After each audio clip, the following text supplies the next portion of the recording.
Okay. So ఈరోజు సెక్షన్లో మనం అడ్జస్ట్మెంట్స్ ఎలా చేయాలనేది మనం చూద్దాం. అయితే ఫస్ట్ ఆఫ్ ఆల్ మనం ఏం చేయాలంటే లెడ్జెస్ అనేది మనం ఇక్కడ క్రియేట్ చేసుకోవాల్సి అవసరం ఉంది. సో ఇప్పుడు నేను ఏం చేస్తానంటే 1 by 1 ఇక్కడ పర్చేజెస్ అని ఉంది. సో ఇక్కడ మనం పర్చేజెస్ అని ఇచ్చేసి అండర్ పర్చేజెస్ అకౌంట్ అని మనం ఇవ్వాలి.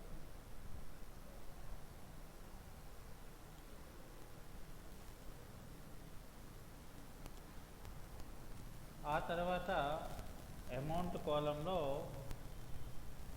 42,000 వేసుకోవాలి. ఆ తర్వాత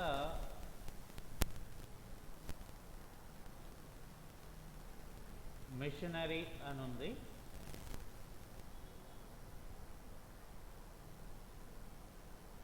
మిషనరీ అండర్ ఫిక్స్డ్ అసెట్స్లోకి వస్తుంది. అమౌంట్ వచ్చేసి 38,000 మనం ఇవ్వాలి. తర్వాత ఫర్నిచర్ అని ఉంది, ఫిక్స్డ్ అసెట్ అని ఉంది. అలాగే ఇక్కడ 6,000 అనేది ఇవ్వాలి. ఆ తర్వాత మనకి అడ్వర్టైజ్మెంట్స్ అని ఉంది 1,400.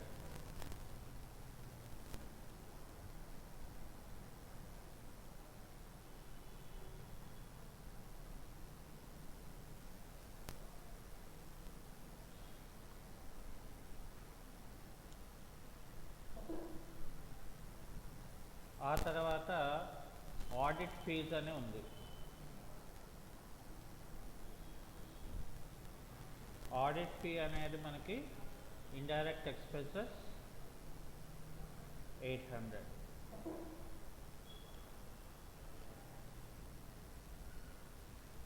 Printing and stationery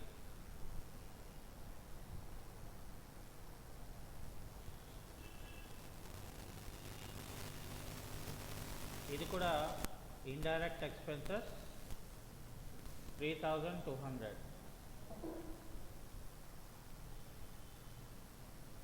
sales under sales account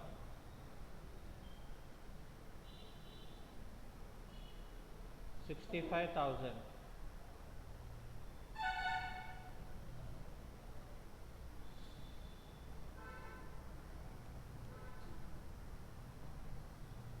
sales returns under sales account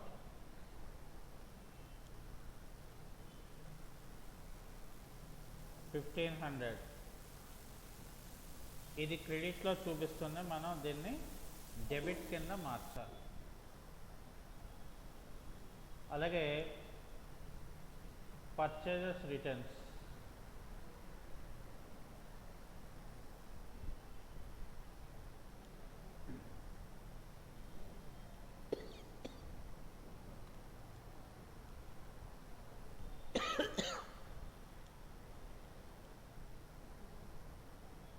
purchase returns under purchases account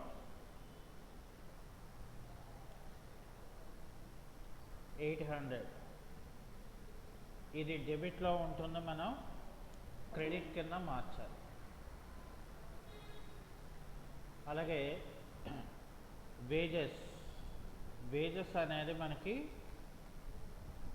direct expense వస్తుంది, 6,200 ఇవ్వాలి.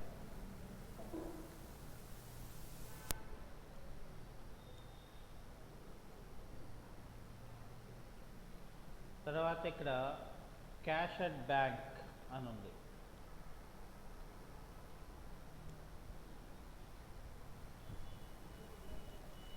అండర్ బ్యాంక్ అకౌంట్ అని మనం ఇవ్వాలి.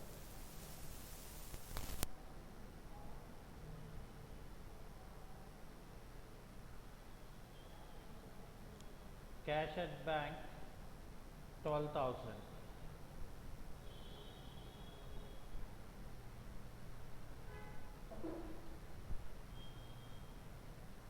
ఆ తర్వాత bills payable under current liability 8,000.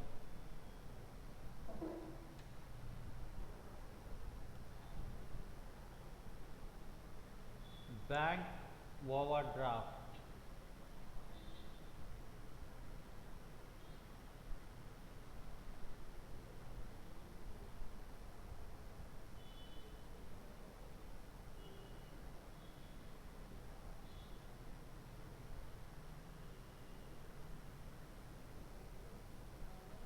bank overdraft 12,000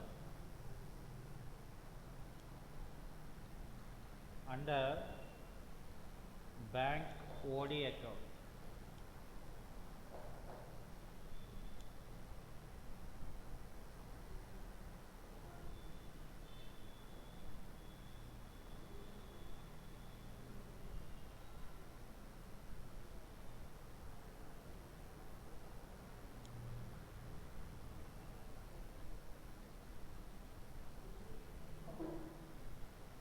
తర్వాత debtors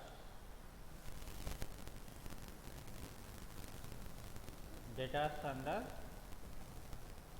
sundry debtors.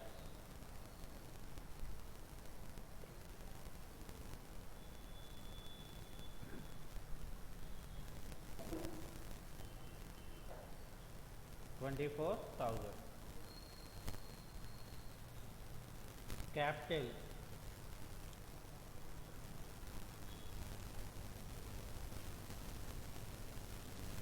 Capital under capital account.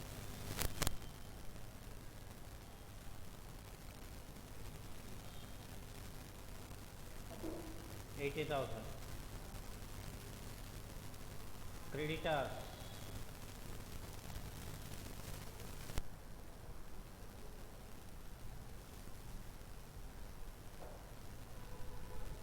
under sundry creditors.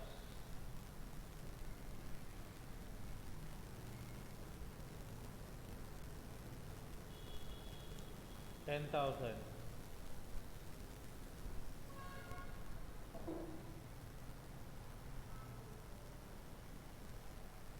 తర్వాత interest received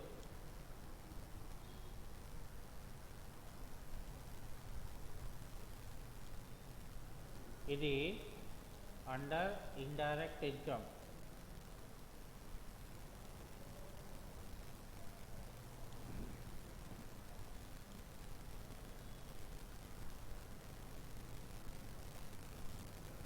$750.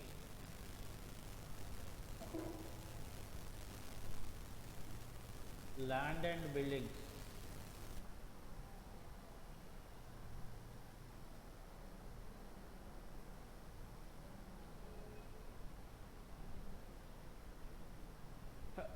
fixed asset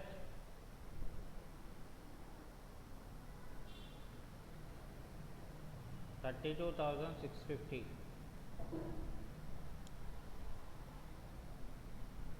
Factory rent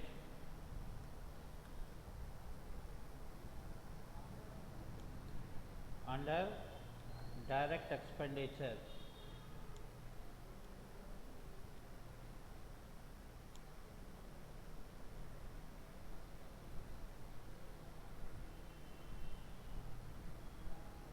$1,200.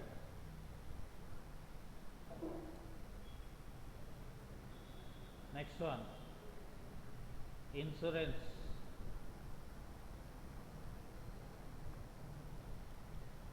under indirect expenses $900.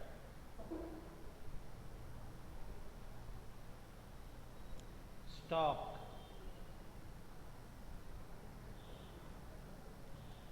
under stock in hand $6,000.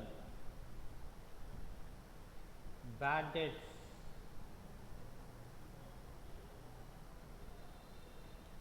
under indirect expenses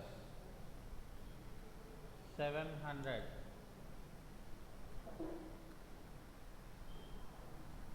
so trial balance అయిపోయిన తర్వాత మనకి ఇక్కడ adjustments ఉంటాయి. అందులో closing stock 20,000 ఉంది.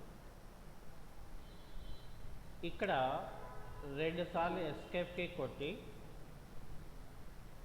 మళ్ళీ escape key కొట్టి ఆల్టర్లో లెగ్జర్లోకి వెళ్ళి ఇక్కడ మనం స్టాక్ అనే లెగ్జర్ని మనం సెలెక్ట్ చేసుకుంటే ఓపెనింగ్ బ్యాలెన్స్తో పాటు ఇక్కడ క్లోజింగ్ బ్యాలెన్స్ డేట్ కూడా మనం సేమ్ డేటే మనం ఇవ్వాలి. ఎందుకనంటే ఆ అకాడమిక్ ఇయర్కి సంబంధించింది కాబట్టి. మళ్ళీ ఇక్కడ 31/3/2025 అని చెప్పేసి ఇలాగ మనం పోస్టింగ్ చేసుకోవాలి. అంటే according to the trial balance. మళ్ళీ తర్వాత లేటర్ ఆన్ క్లాసెస్లో దీని తాలూకా మెథడ్ అనేది మనకి మారిపోతుంది. అది అయిపోయిన తర్వాత అవుట్ స్టాండింగ్ వేజెస్ 2,500 అని చెప్పారు. అయితే ఇక్కడ ఏం చేయాలంటే మనం ఓచర్స్ అని ఇక్కడ ఒక ఆప్షన్ ఉంటుంది. దాంట్లోకి వెళ్తే ఇక్కడ మనం ఫైనల్ అకౌంట్స్ ఎంట్రీస్ అంటే wages account data to out standing wages అనేది దాని తాలూకా జర్నల్ ఎంట్రీ. ఇందులో డెబిట్ వైపు కానీ క్రెడిట్ వైపు కానీ క్యాష్ అనేది రాలేదు. కాబట్టి ఇది F7 అంటే ఇక్కడ మనం ఏం చేయాలంటే జర్నల్ ఓచర్ని మనం సెలెక్ట్ చేసుకోవాలి. ఇందులో బైలో ఏం చేయాలంటే వేజెస్ అని ఇవ్వాలి. 2,500 ఇచ్చేసి ఇక్కడ 2 అని మనం మార్చుకొని ఆల్ట్ C అంటే కొత్త లెగ్జర్ క్రియేట్ చేయడానికి out standing wages. Out standing అంటే ఏంటి? డ్యూ. కాబట్టి it will come under current liability. So ఇలాగా మనం ఓచర్ని రాసుకోవాలి. తర్వాత calculate depreciate on machinery and furniture 5%. అయితే దానికి ఎంట్రీ ఏమవుతుందంటే డిప్రిషియేషన్ అకౌంట్ డేటాతో ఇక్కడ మనం డిప్రిషియేషన్ అకౌంట్ డేటాతో మిషనరీ అకౌంట్ అని మనం రాయాలి. అయితే ఇక్కడ మరి మిషనరీ ఎంత అమౌంట్ ఇచ్చారు అంటే ఇక్కడ 38,000 ఇచ్చారు. సో ఇక్కడ ఆల్ట్ C అని చెప్పి సెకండరీ లెగ్జర్ క్రియేట్ చేసుకొని డిప్రిషియేషన్ అండర్ ఇండైరెక్ట్ ఎక్స్పెండిచర్ ఇచ్చేసి 38,000 మీద 5% అంటే 10% 3,800 అవుతుంది. సో 3,800లో ఆఫ్ ఎంత అవుతుంది మనకి? సో ఇక్కడ ఏం చేయాలంటే ఆల్ట్ C అని చెప్తే ఇక్కడ 38,000 ఇంటూ 5/100 ఇచ్చేసి ఎంటర్ కొడితే నాకు అక్కడ అమౌంట్ అనేది వచ్చేస్తుంది.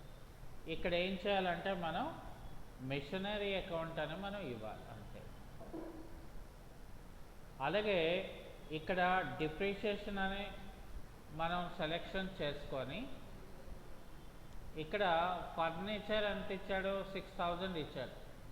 10% 600, 5% 300. సో ఇక్కడ ఫర్నిచర్ అనేది మనం ఎంట్రీని ఇలా రాసుకోవాలి. ఆ తర్వాత మనం ఏం చేయాలంటే ఇక్కడ క్యాలిక్యులేట్ ఇంట్రెస్ట్ ఆన్ క్యాపిటల్ 6% అన్నాడు. సో ఇక్కడ మనకి క్యాపిటల్ ఎంత ఇచ్చాడు? ఇక్కడ క్యాపిటల్ వచ్చేసి 80,000 ఇచ్చాడు. సో ఇక్కడ ఏం చేయాలంటే మనం ఆల్ట్ C అని చెప్పి ఇంట్రెస్ట్ ఆన్ క్యాపిటల్ ఇది మనకి ఇండైరెక్ట్ ఎక్స్పెండిచర్లోకి వస్తుంది. సో ఇక్కడ ఆల్ట్ సి ప్రెస్ చేసి 80,000 ఇంటూ 6/100. ఓకే, సో ఇక్కడ ఏం చేయాలంటే మనం క్యాపిటల్ అకౌంట్ అని మనం ఇవ్వాలి. ఆ తర్వాత provide 5% bad and doubtful debts అని చెప్పాడు. అయితే ఇక్కడ మనకి డెటార్స్ ఎంత ఇచ్చాడు? 24,000 ఇచ్చాడు. సో ఇక్కడ బ్యాడ్ డెట్స్ అంటే బ్యాడ్ డెట్స్ ప్రొవిజన్స్ అన్నాడు ఇది. సో కాబట్టి ఇక్కడ బ్యాడ్ డెట్స్ ప్రొవిజన్స్ ఇది ఇండైరెక్ట్ ఇన్కమ్ అవుతుంది.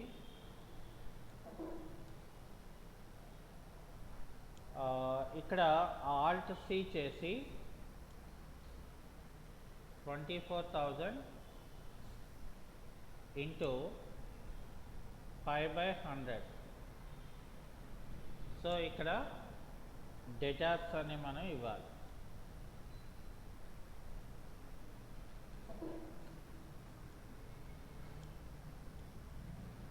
ఆ తర్వాత ప్రీపెయిడ్ ఇన్సూరెన్స్ 200 అని చెప్పారు. సో ఇక్కడ ఆల్ట్ సి అని చెప్పి ప్రీపెయిడ్ అంటే ముందుగా చెల్లించింది కాబట్టి కరెంట్ అసెట్ అవుతుంది.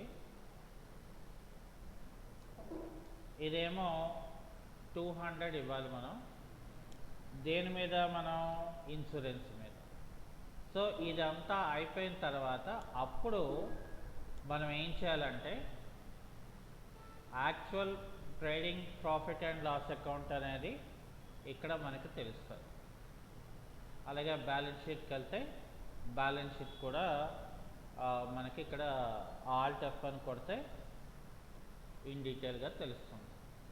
ఓకే, సో అది ఈరోజు క్లాస్. ఓకే.